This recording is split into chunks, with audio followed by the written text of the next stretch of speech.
حضور جس چیز کو پسند کرے میں وہاں چلوں، پھر اللہ کریم کی وہ مدد بھی آئے گی، رحمت بھی آئے گی۔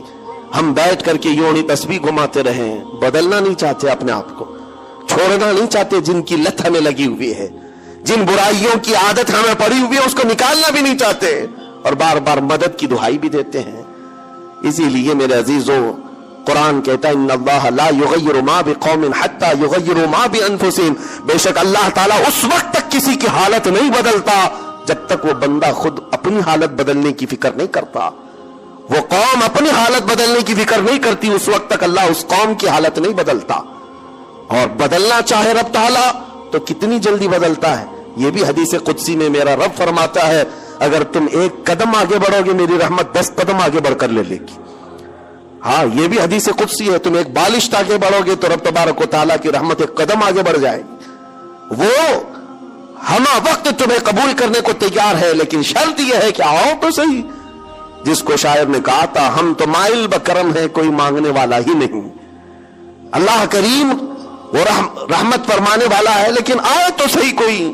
اللہ تبارک و تعالی ہمیں حضور کی شریعت اور ان کے مزاج کے مطابق جینے کی توفیق عطا فرمائے۔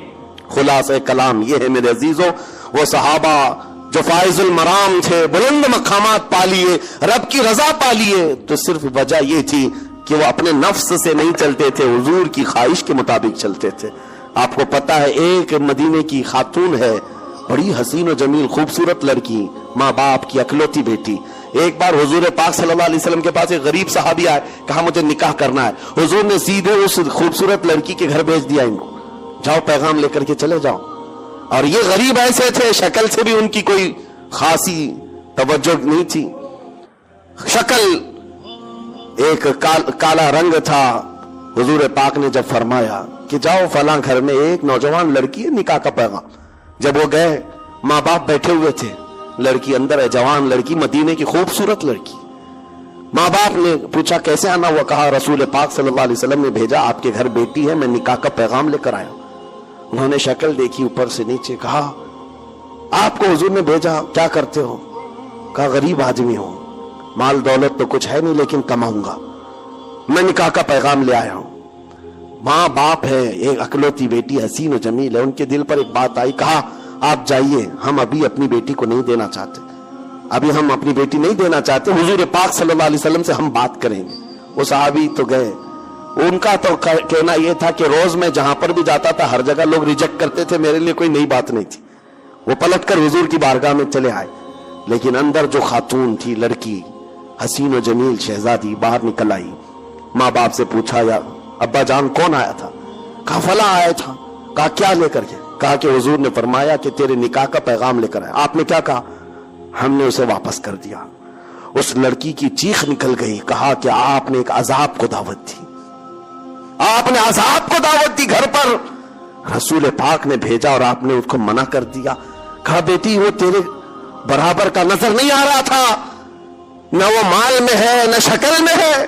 خاتون نے کہا بابا آپ نے اس کو دیکھا، بھیجنے والے کو کیوں نہیں دیکھا؟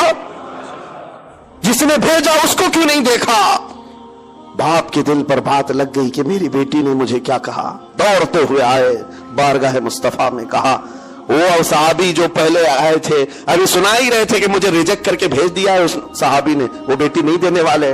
حضور پاک ان کی سنی رہے تھے، یہ دوڑتے ہوئے بیٹی کے باپ آ گئے، کہا معاف کریں سرکار، خطا ہو گئی، معاف کریں، آپ نے بھیجا میں نے تاخیر کی، مجھے منظور ہے، میری بیٹی کو بھی منظور ہے، جب آپ فرمائیں نکاح قبول ہے، نکاح منظور ہے۔